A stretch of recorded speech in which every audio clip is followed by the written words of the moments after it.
오늘 성령 강림절 후 네 번째 주일입니다. 7월의 첫 주일인 오늘은 많은 한국 교회들은 맥주 감사 주일로 지키는 날입니다. 맥주 감사절이 뭐죠? 말 그대로 보리 수확을 감사한다는 의미입니다. 미국은 맥주 감사 주일의 의미가 별로 없죠. 하지만 한국은 가을에 씨를 뿌리고 초여름에 보리를 수확하는 것을 감사하는, 그래서 하나의 첫 수확을 감사하는 의미로 맥주 감사 주일을 지킵니다. 우리 교회가 비록 맥주 감사 주일을 따로 지키지는 않지만 이제 한 해의 절반을 보내고 남은 절반을 시작하는 첫 주일에 하나님이 우리에게 베풀어 주신 은혜들을 기억하고 감사드리는 마음으로 오늘을 맞이하는 것은 의미 있는 일이라고 생각이 됩니다. 여러분, 우리 모두가 마음의 감사절을 보낼 수 있는 귀한 주일이 되시기를 주님의 이름으로 축원합니다. 오늘 본문 말씀에는 두 가지 이야기가 합쳐져 있습니다. 혈루증을 앓던 여인이 치유된 이야기와 회당장 야이로의 죽은 딸이 살아난 이야기가 마가가 그린 이야기 속에 하나로 묶여 있습니다. 오늘 본문을 따라서 생각해 보기 전에 예수님이 움직이신 동선을 한번 살펴볼 필요가 있습니다. 예수님의 일행이 배를 타고 갈릴리 동쪽 지방인 거라사 지방으로 건너가셨습니다. 그 거라사 지방으로 건너가실 때 풍랑을 만나죠. 풍랑을 만나서 제자들이 막 겁에 떨고 있을 때 예수님께서 그 풍랑을 잠잠케 해주시고 제자들에게 왜 이렇게 믿음이 없냐, 좀 그런 얘기도 하셨잖아요. 그 말씀 기억하시죠? 그리고 거라사 지방으로 건너가셔서 무덤 사이에서 사는 악한 귀신 들린 사람을 만나고 그를 치유해 주셨습니다. 그죠? 군대 귀신을 쫓아내 주셨잖아요. 지난주에도 말씀드렸지만 예수님의 치유의 목적은 몸의 회복에만 있지 않습니다. 분명히 말씀드렸어요. 이렇게 예수님이 누구를 낫게 해주시고 누구를 살려주시고, 그거는 그 사람의 몸만 살려주신 게 아니다. 몸만 깨끗하게 해주신 게 아니라 전인격적인 치유를 하신 거다. 이런 말씀을 드렸죠. 다시 말해서 사람이 창조되었을 때 그 원래 모습으로 회복시켜 주시기 위함이었어요. 다시 말해서 공동체 속에서 추방당했던 그 귀신 들렸던 사람이 예수님을 만난 후에 다시 공동체로 복귀해서 자신의 일반적인 삶으로 다시 살아갈 수 있게 되었다. 전체가 다 회복되었다. 그런 의미로 받아들여야 한다라고 말씀드렸습니다. 그런데 거라사 지방에서 군대 귀신 들렸던 사람은 깨끗하게 됐잖아요. 그리고 모든 것에서 회복되어서 다시 새로운 삶을 살게 되었어요. 근데 주변에 있던 사람들의 반응이 어땠죠? 그들은 그 귀신이, 그것도 군대 귀신이 그 몸에서 나가는 걸 목격했음에도 불구하고 예수님을 반기지 않았습니다. 그렇죠? 예수님에게 뭐라고 얘기했어요? 우리에게서 떠나가라고 얘기했어요. 자신들에게서 예수님이 떠나가 주기를 간청했습니다. 그들은 분명 성경에 기록하기를 귀신이 그에게서 나갔다는 사실을 보고 듣고 놀랬어요. 하지만 예수님은 배척합니다. 왜 그랬을까요? 무덤 사이로 자신들이 추방했던 사람이 온전해졌다는 사실을 받아들이기 싫었던 겁니다. 자신들이 부정하다고 생각했던 사람, 자신들이 부정하다고 여겼던 그 사람이 다시 자기들 곁으로 돌아오는 게 싫었던 거죠. 부정한 사람을 깨끗하다고, 온전해졌다고 인정하고 싶지 않았던 겁니다. 예수님 그래서 거라사 지방에서 배척당하셔서 다시 배를 타시고 갈릴리 서쪽 유대인 지역으로 다시 돌아오셨습니다. 그 갈릴리 호수가요, 서쪽은 유대인 지구, 동쪽은 이방인 지구, 이렇게 나눠지는 역할을 했어요. 다시 유대인이 사는 쪽으로 넘어오셔서 만난 사람의 이야기를 오늘 마가가 우리에게 들려주고 있는 거죠. 누구를 만났죠? 12해 동안 혈루증 앓던 여인, 그리고 야이로의 딸, 죽은 소녀를 만났습니다. 마가가 이렇게 거라사 지방에 귀신 들린 사람 이야기, 그리고 혈루증 앓는 사람, 그리고 죽은 소녀의 이야기를 일렬로 쭉 나란히 놓고 이야기하는 이유가 있습니다. 그것은 모두 우리가 당시의 사람들이 부정한 존재라고 여겼던 사람이라는 공통점을 갖고 있다는 겁니다. 여러분, 당시에 부정한 존재로 구분되던, 도저히 이스라엘 공동체에서 함께 살 수 없었던 사람들이 있어요. 첫째, 나병 환자. 그죠? 나병 환자. 성경 속에서 많이 들어보셨잖아요? 공동체에서 쫓아냈죠? 그리고 유출증 환자. 피나 고름이 몸에서 나오는 사람은 이스라엘 공동체에서 살지 못하고 쫓겨나야겠습니다. 또 하나, 죽은 사람. 민수기 5장 1절 말씀에 이렇게 기록하고 있습니다. 여호와께서 모세에게 말씀하여 이르시되 이스라엘 자손에게 명령하여 모든 나병 환자와 유출증이 있는 자와 죽음으로 부정하게 된 자를 다 진영 밖으로 내보내되. 어떻게 해요? 다 진영 밖으로 내보내야 돼. 오늘 마가가 기록한 사람 1, 2, 3가 딱 요 사람들이죠.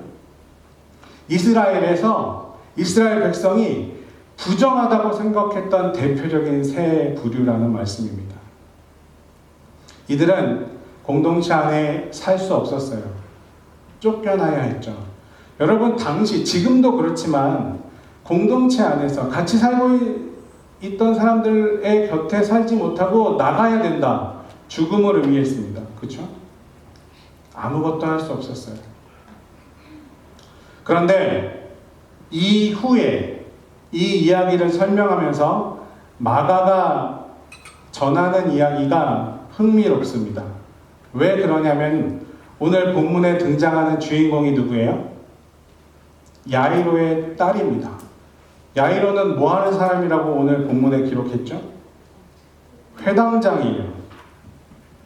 몹쓸병에 걸린 소녀의 아버지가 회당장이라는 사실을 주목해야 한다는 말입니다. 회당장은 요즘으로 얘기하면 뭐 목사님쯤 되겠죠. 회당을 지키는 제일 높은 사람이니까. 여러분, 그 사람은 율법을 잘 알고 있었을까요? 잘 알고 있었겠죠. 잘 알고 있었을 뿐만 아니라 그 율법을 지키는데 모범을 보여야 하고 그 율법을 지키도록 사람들을 잘 이끌고 가던 바리새파 사람 중에 하나였을 겁니다. 그렇죠? 그런 그가 예수님에게 와서 병든 딸을 살려주도록 간청합니다. 여러분, 여기까지는 문제가 없어요. 왜요? 내가 무슨 지위에 있던 내 죽은 딸을 살릴 수 있다는 그런 신념이 있으면 무슨 짓을 못하겠습니까? 근데 문제가 발생하기 시작합니다. 그렇죠? 어떤 문제가 발생했을까요? 예수님이 무리 속에서 이야기를 하고 있는 동안 회당장 집에서 사람이 옵니다. 사람들이 와서 뭐라고 얘기해요? 죽었어요, 딸이. 회당장님, 당신 딸이 죽었습니다라는 비보를 전합니다. 딸이 죽었다는 소식을 들은 야이로는 슬펐겠죠? 하지만 율법을 잘 지키는 회당장으로서 또 혼란스럽기도 했을 겁니다. 이 말이 사실이면 이제 그녀의 딸은 어떻게 됐어요? 부정한 존재가 됐어요. 당시 율법으로 부정한 존재, 건드리면 안 되는 존재, 죽자마자 어떻게 해야 돼요? 공동체에서 분리해서 이스라엘 진영에서 내보내야 돼요. 그 만진 사람들도, 그 내보내려고 만졌던 사람들도 정결하게 되는 의식을 치를 때까지 들어오지 못해요. 그 정도로 이스라엘은 율법을 철저하게 지켰어요. 여러분, 야이로는 혼란에 빠졌습니다. 왜요? 죽었으니까. 부정한 존재로 이제 낙인 찍혀버렸기 때문에 그 부정한 존재를 예수님이 만나면 안 되는 거죠. 주변에 있는 사람들은 야이로의 딸이 죽었다는 소식을 듣고 생각했을 거예요. 물론 슬펐겠죠. 회당장, 높은 사람, 율법을 잘 지키는 사람, 그 딸이 죽었으니까 마음으로 슬펐을 거예요. 하지만 한편으로 어떤 생각을 했을까요? 회당장이 뭐라고 얘기할까? 회당장이라면 어떻게 해야 돼요? 예수님이 부정해진 자기 딸을 만나러 가는 걸 막았어야 돼요. 그게 율법을 지키는 거예요. 철저하게 율법을 지키려면 예수님이 회당장 자기의 집에 가는 걸 막았어야 돼요. 한마디로 언행일치의 삶을 살려면 예수님이 가는 걸 막았어야 된다는 말입니다. 그런데 마가가 전하는 이야기를 보면 야이로는 예수님이 자기의 죽은 딸을 만나러 가는 걸 막지 못했습니다. 그렇죠? 여러분, 이거 그냥 막지 못했습니다 이렇게 생각하면 끝이라고 생각하지만 당시로서 보면 회당장이 율법을 지키지 못하는 걸 방조한 거예요. 그렇게 따지면 어떻게 돼요? 돌에 맞아서 죽어도 할 말이 없는 거예요. 당시 율법으로 생각하면. 이후의 이야기는 우리가 잘 아는 이야기입니다.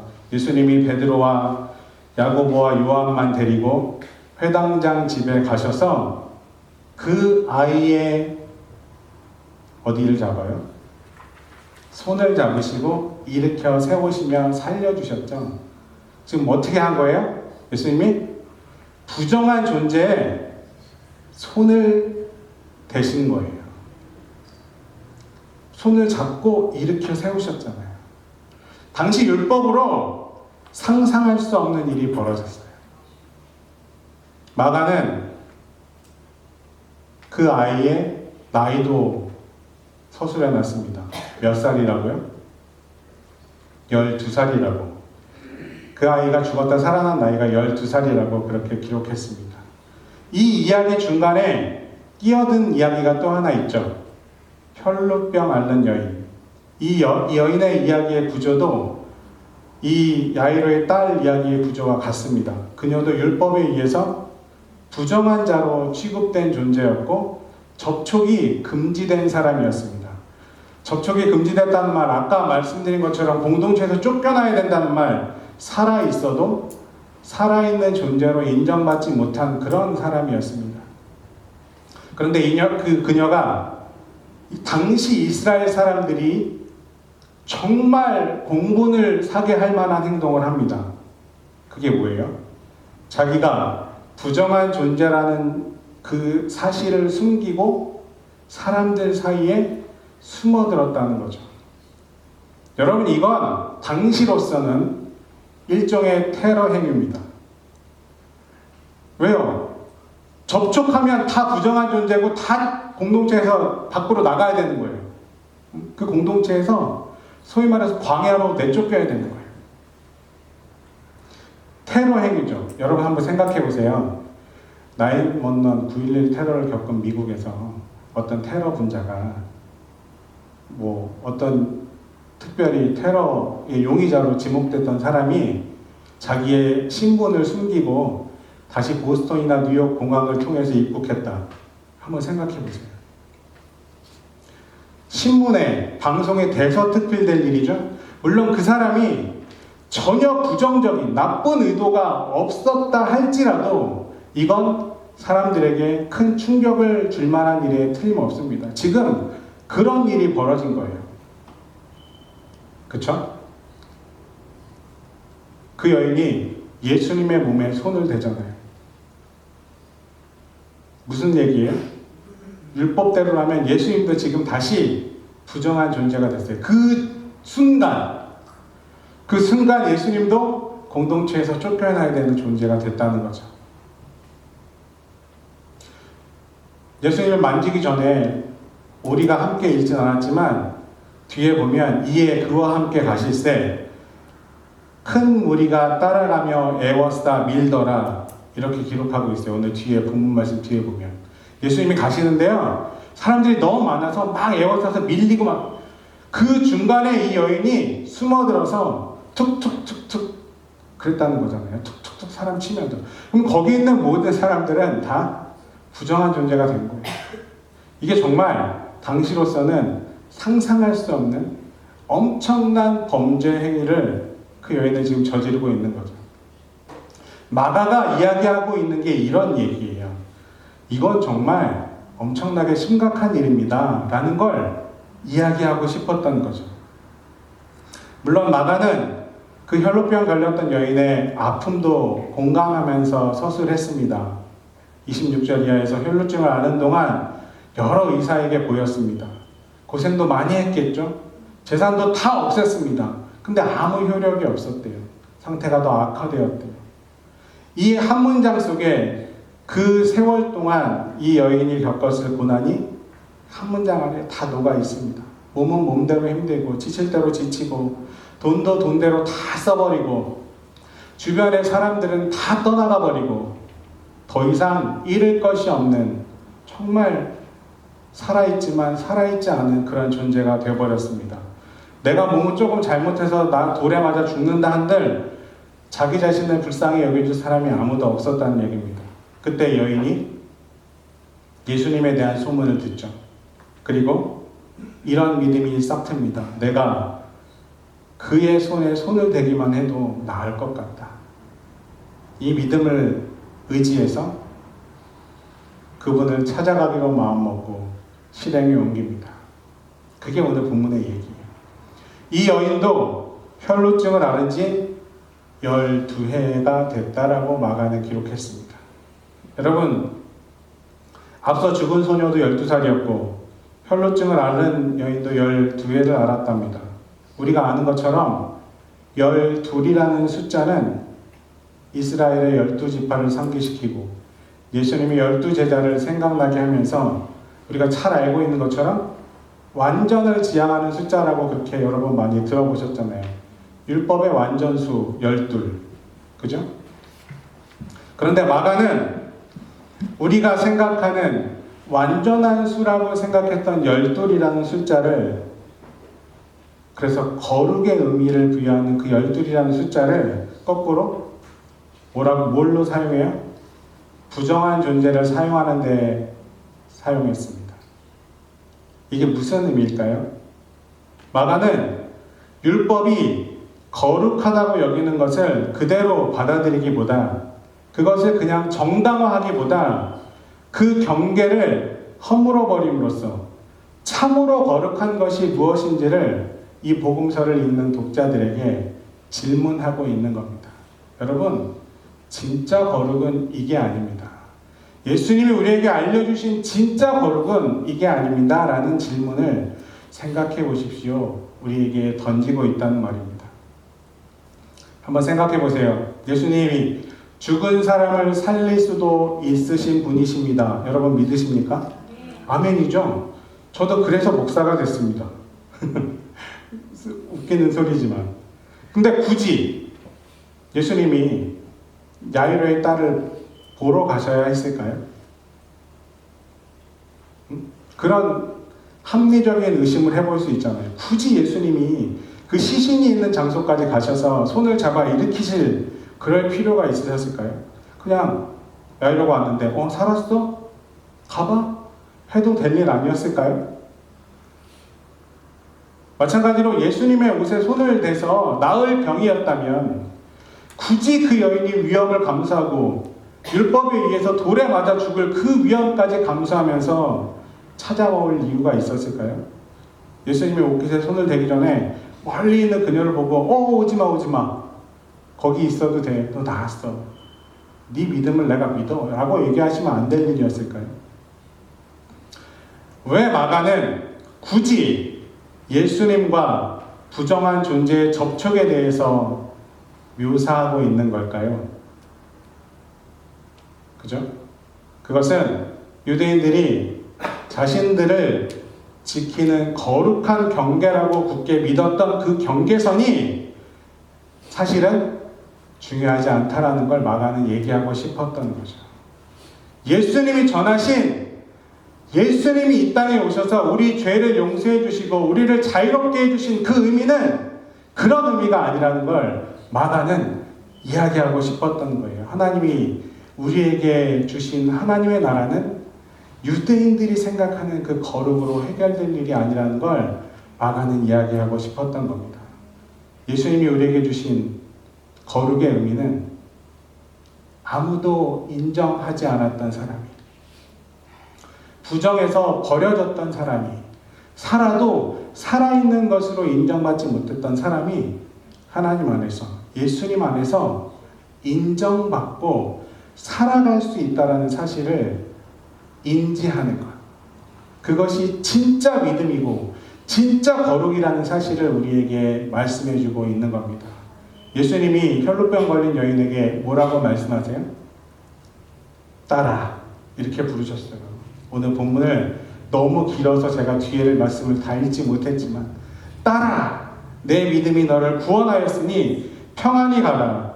내 병에서 놓여 건강할지어다. 이렇게 말씀하셨습니다. 아멘.